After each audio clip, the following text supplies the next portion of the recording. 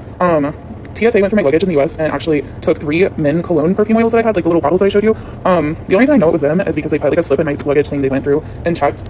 But those were missing, so I'm assuming it was them. I don't know. So yes, it is time for me to take a shower and go to sleep because it has been a long 24 hours. Comments and say Afghanistan is ugly. Since you guys have seen my friend's TikTok, I'd like to show you this beautiful restaurant we went to in Kabul. This is Namak, and they offer a wide range of food from around the world, including popular dishes like sushi, tacos, and This whole restaurant was just a vibe from the cozy inside to the refreshing outdoor seating. This was by far my favorite restaurant in Kabul, and I will definitely come back again and again. I could talk about this restaurant all day, but I'd rather show you, so stay for the end and come back to see more beautiful Afghanistan.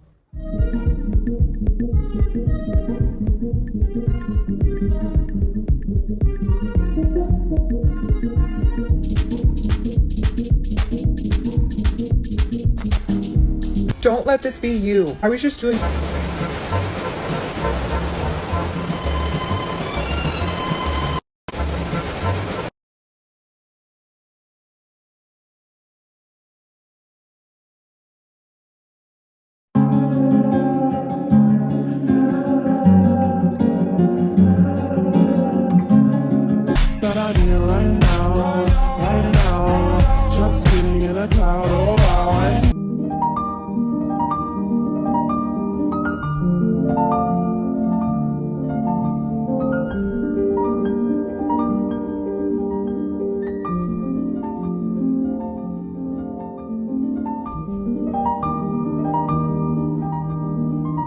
on my first day in Kabul.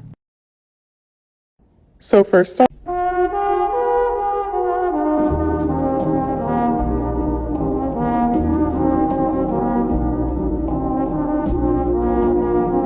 so today we're at Chishme Shafa, and as you can see, it's very hot and dry. This all used to be water, but it dried up because of the weather.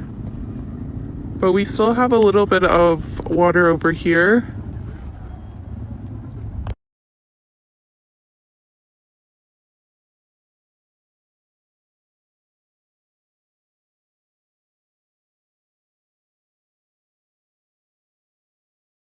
We are here at the biggest supermarket in Mazar Sharif. Okay, so already when I walk through the door, I see these candies on the right. So the dead giveaways for me is always the touristy vibe. You are acting like a travel vlogger, but your whole plight or your mission, right, of your whole account is a love story, like a 90-Day Fiance, love abroad type of story. So why is your encounter not more about, and you're even talking about, oh, this is why divorce rates are so high. Why isn't your content centered around, oh, I've met the love of my life? Or why doesn't the content just stop and then you live your life? You get what I'm saying? Like, and I feel like whoever's in charge of her social media presence, because they've got ads out the ass, girl. Like, this is so contrived. I don't know how anybody is falling for any of this rage bait crap. As if the average American here can control what the hell the government. We don't like what our government's doing either, sis. Like, come on, bro. We can't even eat shit. Like, we don't need you to rub it in our face. I can't even eat a blueberry or an egg. Like, please.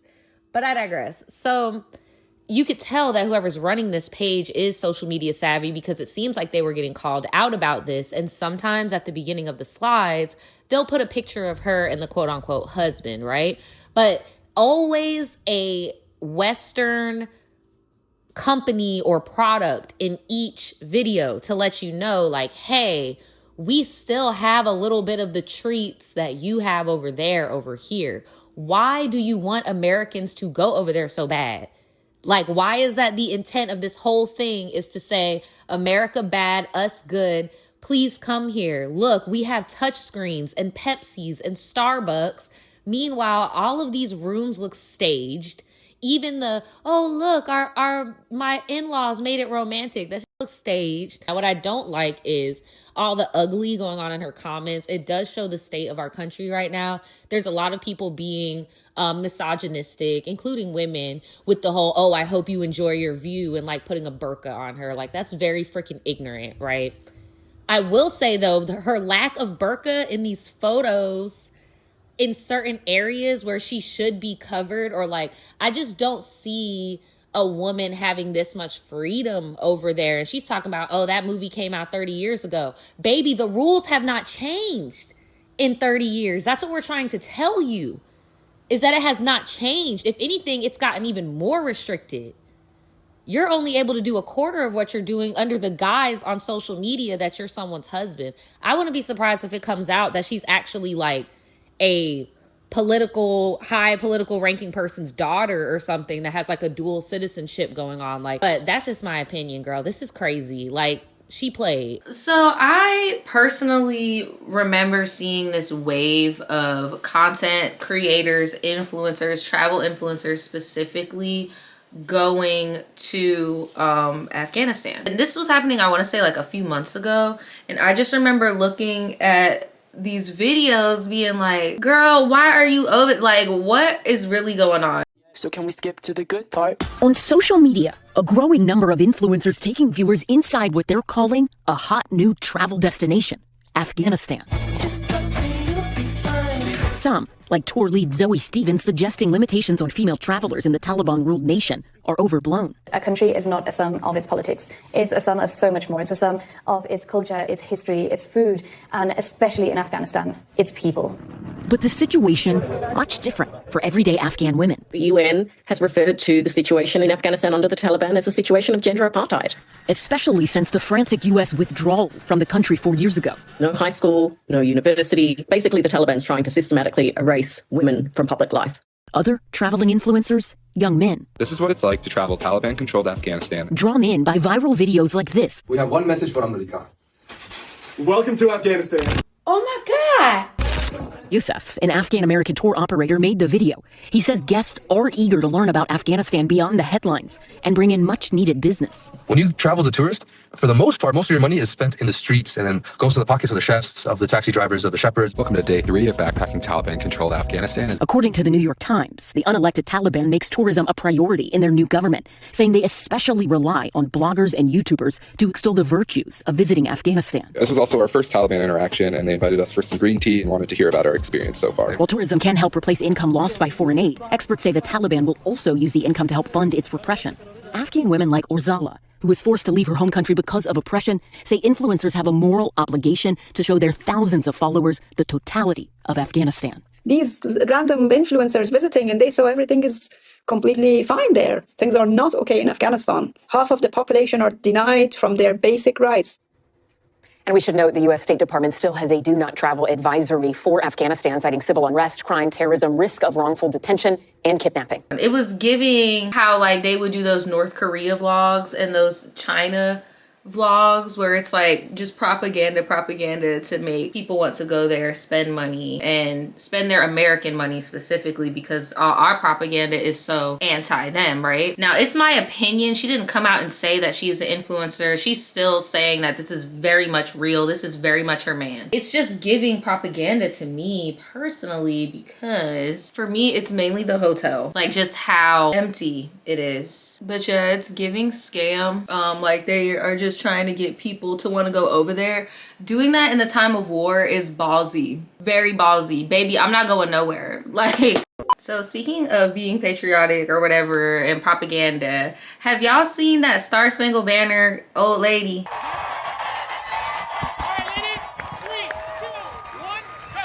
Oh, say can you see by the dawn's early light what so proudly we hailed at the twilight's last gleaming, whose broad stripes and bright stars through the perilous fight o'er the ramparts we watched were so gallantly streaming. And the rocket's red glare, the bombs bursting in air, gave proof through the night that our flag was still there. Still there. Oh, say does that star-spangled banner yet wave o'er the land of the free and the home of the brave? Yes. So that was horrible. That was actually very bad. I looked her up just so I could see like what she sound like in her prime, and she is very talented, you know, like it just happens with age. Your voice isn't the same. Now that I said something nice, I'm gonna keep it a bean on some like what I cannot stand about some of these old people, girl. So we just seen that happen, right? Why baby want to come on down talking about want to come on down to the news station talking about, oh well, I didn't really get a chance to rehearse and they was doing the most XYZ. I didn't do that. Those girls were singing. Didn't It was you their know fault. that? They were off key. They were trying to make some money. Oh, what did you think about after that performance when you were walking off the field? I didn't cry. I was glad and proud of me that I held my composure. And it's like, girl, there is a video of you rehearsing with them. Oh, say does we watch words from heaven. Why you singing with me? Who's singing the same note I'm singing? Why? Back up singers. I don't think I do.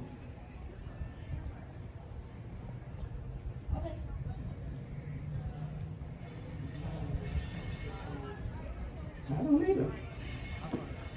Okay. It's up to you. I think so. But I don't want to have a lead singing three-part harmony. I ain't never.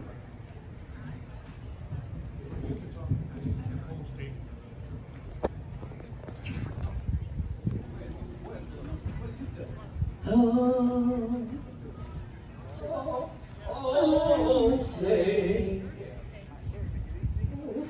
can you see by the dawn's early light what surprise? The national anthem right now? Not there. No, not there. I can do it right now. Oh, say, can you see by the dawn? Guys, I am not gonna hold you. It took everything in my power to not talk about this, like everything, but I'm gonna give you guys a 2-hour video today. I'm gonna do what I gotta do, girl, because y'all know this is Voldemort territory, okay? I didn't talk about these people through the whole pregnancy, through the whole circus, or whatever you want to call it, all right? But I'll give y'all a little something, because we can admit this superseded a lot of different areas that I did not expect. Like, a lot of people were tuned in to this crap show. I'm not gonna get too in depth because it's so much stuff. So I'm gonna just be very general and add in clips where I can, okay? Blueface gets home and he decides he wants to plant seeds everywhere. He wants to take a page out of Kentrell and Nick Cannon's handbook and just knock up as many people as possible. Jordyn, BM number 1, has 2 kids. Krishan has Krishan Jr., who we don't even know if that's really Blueface's baby or not. Now Blueface has a baby with Nevaeh, NBA Youngboy's ex-girlfriend. And he has another baby on the way with a girl that he just picked up around the way. She's like a round the way girl. She's a Cali girl. She got Crip family members, like all this stuff, right? So let's go page by page. I'm about to get on each person one by one. Krishan, you are the most evil individual out of everybody. You're more evil than Jonathan. Krishan Jr. is the reason why I don't talk about any of these people, because like the same way how, and you guys are going to see me talk about these predator catchers and stuff on YouTube, there is a point where you're complicit to abuse. And all of these, what does Carlissa call them? Rockheads? All these women that see themselves in Krishan, everybody, blueface, entertaining her. You guys are all hurting Junior. Krishan over here stuffing Junior feet into shoes. I'm not adding any clips of this, mind you, because it's just like redundant. I would be adding clips on clips on clips all day because that's all these people do. He has no toys. He's not eating solids. And you be putting your hand over his eye. He can't see. She is the most evil person out of everybody. Now we're going to get on Jayden. Jayden, I used to feel bad for you. I still empathize for you because you gave this man 10 years of your life. Like, I know your type. You're the good girl, and you had to learn that you don't get shit by being the good girl. I do feel for you. You gave him 2 kids. You held him down. I feel for you. With that being said, you genuinely need to leave it be. Like, I get you get money for talking about them, but realistically, for your mental health and for the sake of your kids, everything needs to just be logged off for a bit. Like, seriously, because the whole I'm not bothered, but I'm bothered routine, your kids are seeing it. You're involving them in the drama. You got Pinkface cussing up a storm. Now the kids are acting out because you let Blueface come in and out of their life. Now Blueface done leaked revenge corn of you. Scratch that. There's not going to be any clips for this segment because I'm not feeding these attention whores anything, and they probably get my freaking video claimed anyway. So there's going to be no clips when I talk about this. So boom. Yeah, Jayden got leaked because somebody told her it'd be a good idea to go tick for tat. But again, this is what happens when you stay with the guy you're with from high school. You don't know like how to play the game for real. So you think the smart thing to do is go tick for tat when you got 2 kids. Like, now your kids can see you doing what you doing on the internet. That's not your fault. Like, he did revenge corn. I knew the second that he didn't violate probation for that you weren't about it for real, because you should have violated him. I feel like she was more concerned about being seen as a snitch and, oh, you put the father of your kid away. Baby, he the father of everybody's child. He needs to be put the fuck away. He needed to be put away. So yeah, Jayden, I have no more sympathy anymore because now the kids are acting out. My wish for Jayden is for a man to come along for her if that's what she wants, or a partner or something in the future, right? That comes along for her that wants to be a father. Maybe she has a 3rd child and they get married and they just leave Blueface the f- alone. Javon and Pinkface can go be with their dad once or get visitation. He could establish visitation, go to the court system and shit, like, because you're being exploitative. Look what happened with DDG and Hallie. The judge said, no, you cannot have them babies on stream. And he knows that's what would happen. So yeah, that's my tea with Jayden. Nevaeh, you are dumber than a jar of marbles. And it's not no pregnancy brain. Like, you want the bag by any means necessary. You are so dangerous. You are so dangerous, bro. 5011 man tatted on you. Well, let me chill. You got 2 rappers tatted on you. One of which is name spelled wrong. You got your son from a previous relationship in the bed with a grown man. Your son's bedwetting left and right, showing symptoms of other things. That's what I'm saying, bro. This is so dark and it's so much. Like, Nevaeh, you a mess. I get that you just came from a shelter and you're desperate for shelter, but it can't be at the expense of your kid. Like, you letting the internet make all these rumors about your man and your kid for a bag. You over here crying on stream because you made a poor man, like an average American, a poor man's salary in a month from exploiting your kid. Literally exploiting your kid. I don't think it's right that people were bullying you on social media while you were pregnant. I don't think it's right to bully any pregnant woman, including when you bullied a pregnant woman when Jayden was pregnant with Pinkface. So I think all y'all dead ass wrong. The same way Krishan did the same thing. Like, All y'all dead ass wrong. Rilla, the other girl that's naming her baby Carlissa Jr. Girl, that man gave you that $500 and hasn't talked to you since. Your mama ran into him at the amusement park, still hasn't talked to you since. Has not claimed you. You doing baby shower stuff in the park. Like, this is just sad. This is just sad. He's just creating broken home after broken home. So now let's get on Blueface, the king of the narcissists. He is so narcissistic. And y'all know I be saying this about everybody, but he might actually be gay for real. Like, I've never seen anyone hate women this much. Do you know, like, biologically, anatomically, you're supposed to have like this supernatural connection to your spouse after they give birth. Like, you see how he's like smelling on the baby head and all that. Like, his body wants to do the natural thing, but he's such a narc. You're violating your BM. Like, you're violating this girl. You're violating her, calling her all out her name and all that stuff. Oh, and one more thing about Nevaeh, because this, you know, I'm the voodoo child.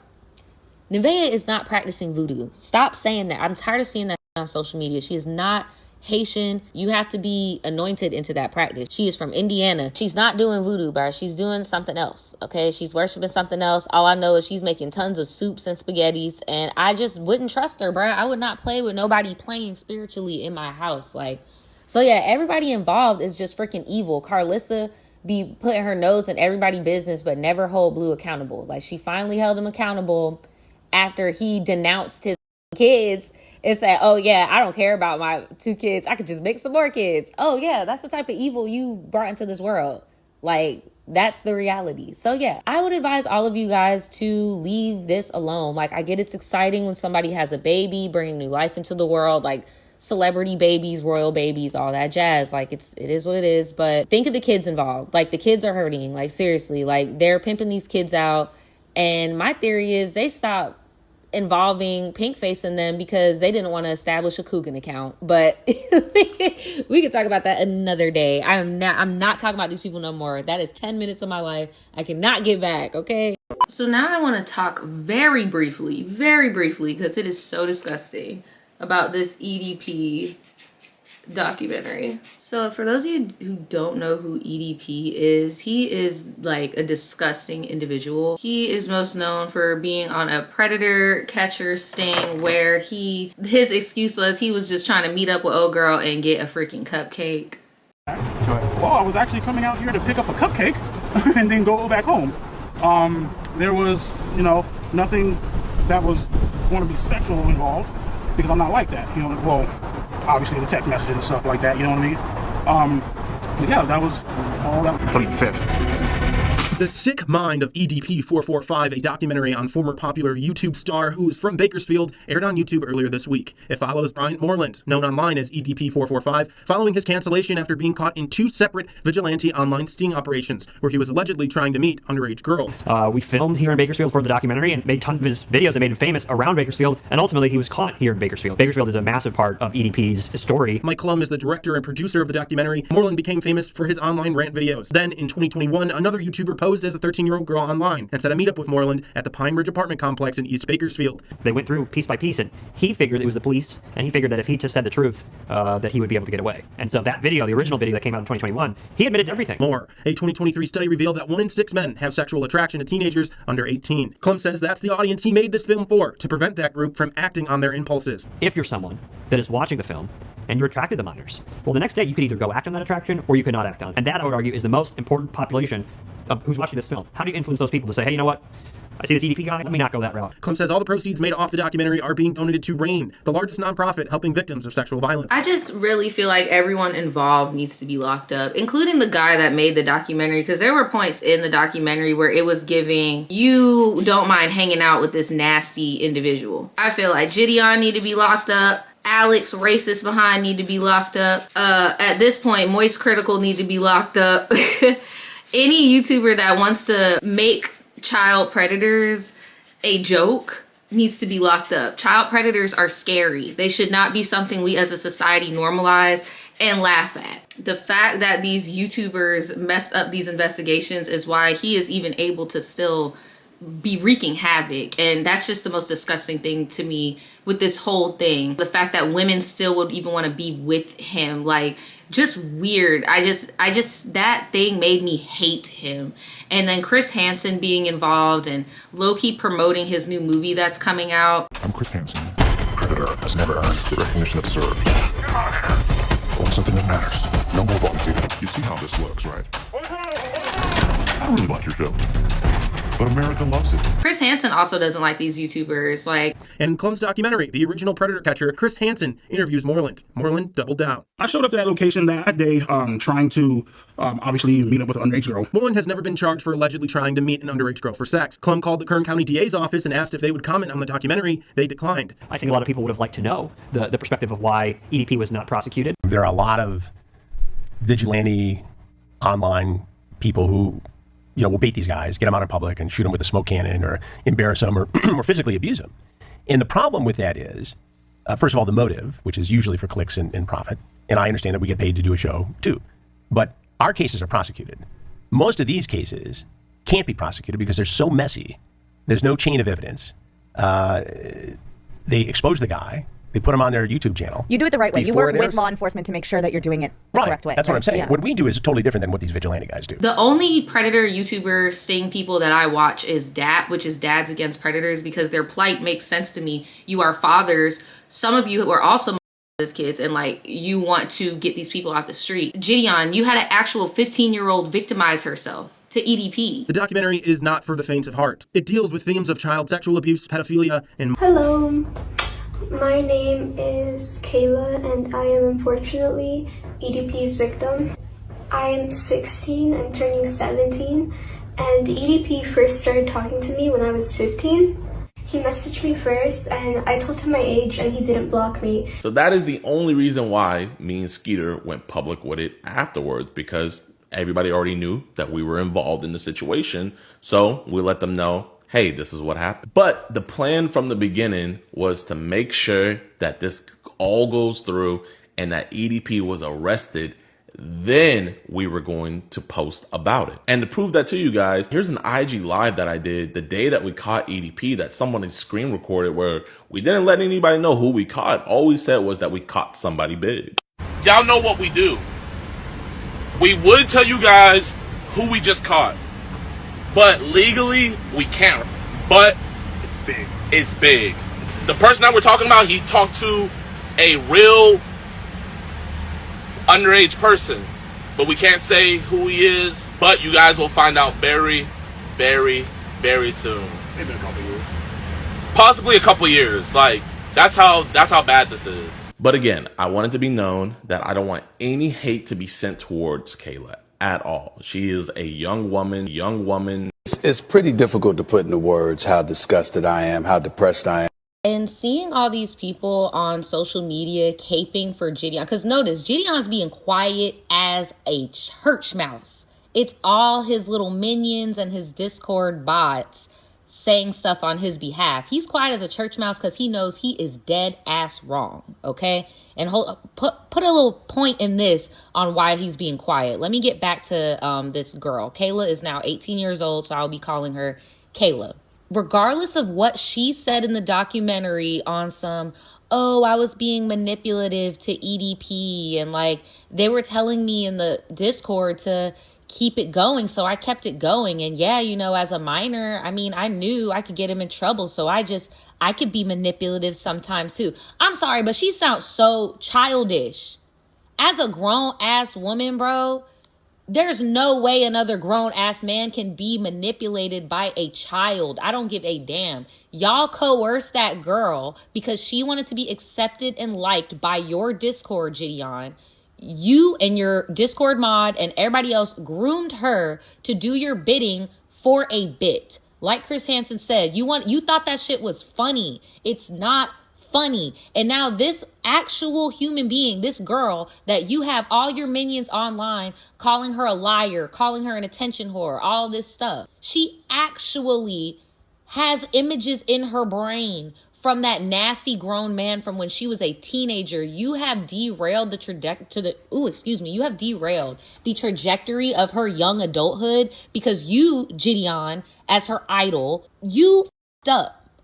And the fact that you haven't made a statement that says, hey, bruh, ain't no little girl manipulating me, bro. Like, that's a little girl. Like, y'all need to chill. I was dead ass wrong. I was too hungry for it, bruh. I should have fell back. That's what somebody with accountability would say. I am so annoyed but not surprised seeing so many people dogpile on this girl.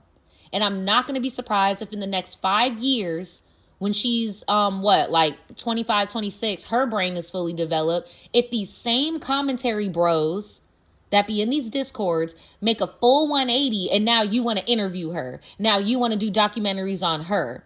I've seen it happen so many times. It's giving Jesse Slaughter all over again, where it's all fun and games when we have this minor doing all this risque stuff on our behalf, but she's still stupid. She's manipulative. She's a whore. You guys are sick. Everybody involved in this project, I'm so sorry. Like, even bro talking about, I made this movie for the PDFs. We can tell. Yeah, this is horrible. Before I skedaddle, I'm sorry. Before I skedaddle, because I forgot about that little pinpoint there on why Jordyn's being quiet as a church mouse. So, despite his hairline, Jordyn is 25 years old, okay? And what I think happens to people, mainly men in their early 20s, is they have a really hard time turning off the teenager switch, okay? This man got braces. Look, and you could read between the lines of what I'm about to say. He has braces. He dates Asian girls, little petite Asian girls too. He talks to teenagers on Discord. I don't need to say anymore. This documentary actually opened up the local interest for EDP, and a lot of people have been calling into the police departments, all of that stuff, because he is openly admitting to speaking to minors. We have somebody who is freshly 18, no matter how much you want to call her a young woman. She was a teenager months ago. She's still a teenager. Like, Jordyn crazy. In that video I just showed you guys before, I forgot to put this too, was taken before the documentary. So before the documentary, he was using soft gloves. Now, after the documentary, he's letting his audience just straight clown this girl and bully this girl online, essentially. I'm going to call it what it is. You're letting your audience bully this girl. And the reason why he's being so quiet is because it's getting opened back up. Do you know what enticing a minor is? Do you know what encouraging a minor to do bad behavior? Like, there are charges for this stuff. Jordyn, instead of contacting this girl's parents, you did what you wanted to do. You and Skeeter. Notice Skeeter has been the most quiet one out of everybody. I would not be surprised if they try to put some charges on y'all. You know, the local police departments in general do not like vigilante predator catchers. Any charge they can find for y'all, they're gonna make it stick. I would not be surprised if Jordyn is lawyering up right now, because I remember seeing that I'm a millionaire video from him. He's very, very entitled. Again, with the young-minded stuff, can't really accept, like, you are a grown-ass man now. Like, bro, you could go rent vehicles. You are a grown man. So, yeah, in my opinion, I feel like he's being quiet because there's a possibility, and I say this about all these little predator catchers, I don't see how you can do a chat decoy text and not somehow be turned on by that shit. Like, the only predator catchers I vouch for is DAP. Because everybody else, I'm sorry, is giving you need your hard drive checked. And I'm going to leave it with that. So now I'm going to end this off talking about Married at First Sight. I was so disgusted when that man came out with just that towel on. It's like he just wanted to flaunt it. That's not what the fans want to see. That's literally what the fans don't want to see. He done talked his way into that lady drawers, and it just irked my soul. I did not like that. What else did I not like? I did not like that one guy, who I also suspect is gay, said that Belle Jolie wasn't pretty. She's like the prettiest girl on the show.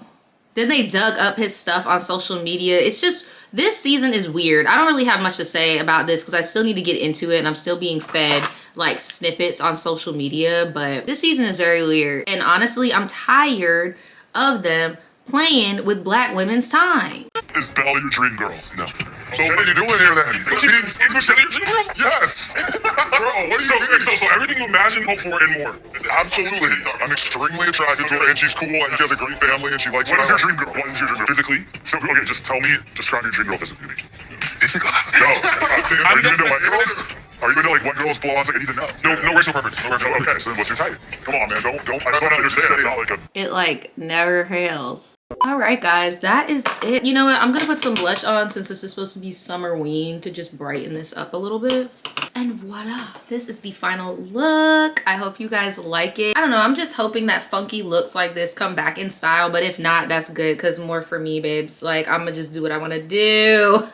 Make sure you guys like this video before you leave. Thank you so much for all the support. The more views that these segments get is dependent on how frequent I put out my videos. So hyping the video, liking the video, watching the video, commenting, it really, really helps. Thank you so much for all the support. Happy Summerween. Okay, we're finally going into fall. Yeah, that's all I got for you guys today. Please like the video and comment on your way out. Peace. Bye.